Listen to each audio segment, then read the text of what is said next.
On the southern tip of Manhattan, surrounded by water, huge retaining walls were built below the World Trade Center to hold back the ocean and Hudson River.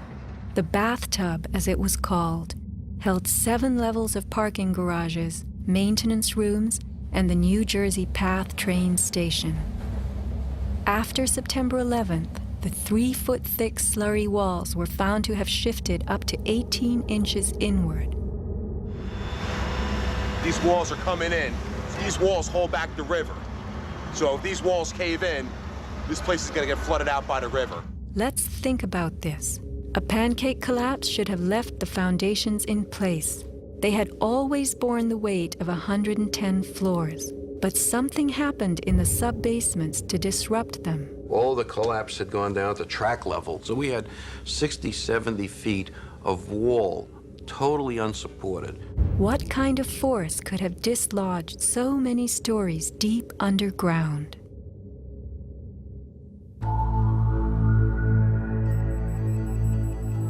The pile itself seemed to have a life of its own. It spewed fire when we dug into it. The ground continued to burn. Les Robertson publicly reported that 3 weeks after the collapse, live fires burned and molten metal still flowed underground. You see how this debris is still smoking? That's from the fires that are still burning. 8 weeks later, we still got fires burning. Steel-toed boots is one of the biggest things. Out still on the rubble, it's still, I believe, 1,100 degrees. The guy's boots just melt within a few hours. In November 2005, physics professor Stephen Jones of Brigham Young University published a 25-page treatise on the collapse of the Twin Towers and Building 7, applying the laws of physics to the official story. From an interview on MSNBC. As we read in the FEMA report, it says here, and I put this in my paper, of course, the best hypothesis, which is the only one they looked at, fire, has only a low probability of occurrence. Further investigation, analyses are needed to resolve this issue, and Professor, I agree I with am that. sorry that we are out of time, and I'm not sure that you've one other thing I want to mention about... Okay, if you can hit it, hit us with it quickly. All right.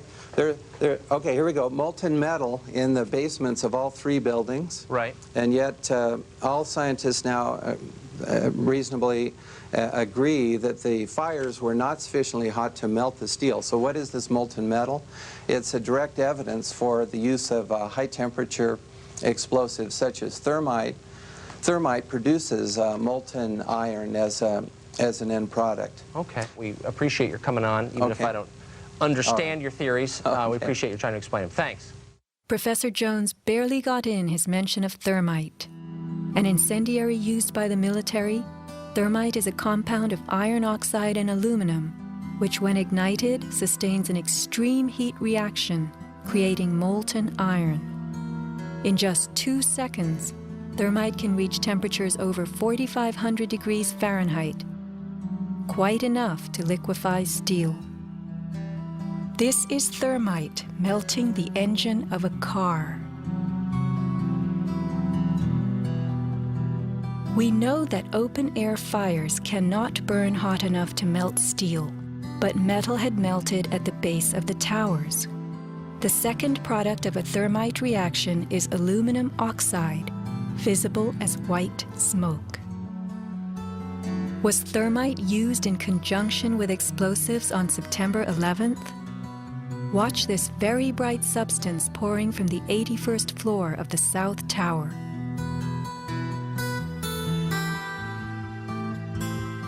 And white smoke appeared at the base of the building. Would this be aluminum oxide, the byproduct of a thermite reaction? Appendix C of the FEMA report describes sulfur residues on the World Trade Center steel. The New York Times called this the deepest mystery of all. Sulfur slightly lowers the melting point of iron, and iron oxide and iron sulfide had formed on the surface of the structural steel. Sulfur used with thermite is called thermate. producing even faster results.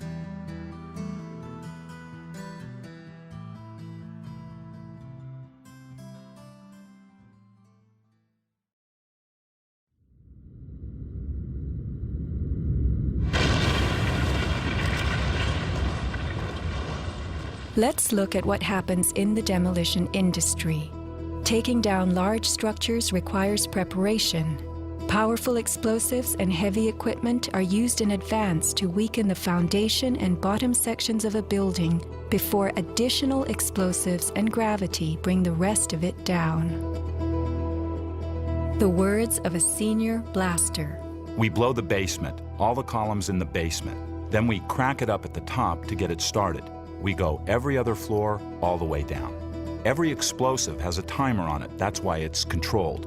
When the columns go, each floor goes down and impacts the one below and keeps going. Here's what demolition experts use in steel-framed buildings: the linear shaped charge. It's a chevron-shaped or V-shaped charge that you can focus at a specific target, and it's lethal. It generates around 3 million pounds per square inch pressure at a speed, depending on the explosive inside the shaped charge, in excess of 27,000 feet per second. Besides the unfathomably powerful shaped charge, blasters have a lot of tricks. There are over 1,000 different types of explosive. Different because they detonate at varying speeds. This is detonating cord, and this burns at about 21,000 feet per second. Comes in all colors, pastels too. With the use of delays, we can control pretty much where the debris lands. We can control vibration. We can control noise levels. Timing and delays are the key to just about everything in our business.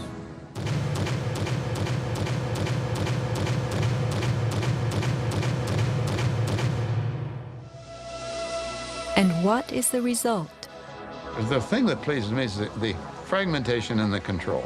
One, to take a building and break it up into millions of pieces and put it in this basement as artfully as we do it, and it works just like clockwork. So we've got it all down to a science. It gives me goosebumps to talk about it.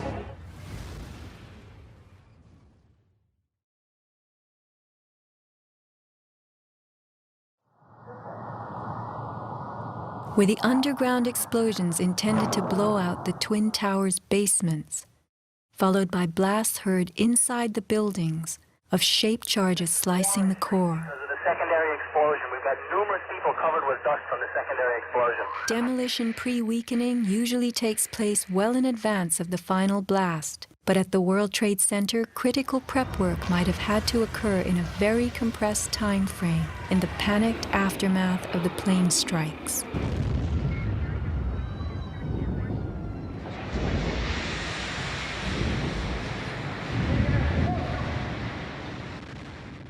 These core columns were discovered after the collapse. The angled cut occurs in exactly the manner that shaped charges slice through steel beams to control the way they fall. Notice the hardened, once liquid metal. Was thermite used with the shaped charge? The job of the shaped charge is to cut steel H-beams. The way we do this is by cutting the beam at an angle, which, through a series of beams cut at the same angle, will tend to make the building shift over and walk. Let's look at the rubble of two 110-story buildings brought to the ground. In a 7-story crater lie nearly 2 million tons of debris. Had the basements not been blown out, where would 2 million tons have gone? Heaped on the ground, ready to slide and spill? The art of controlled demolition.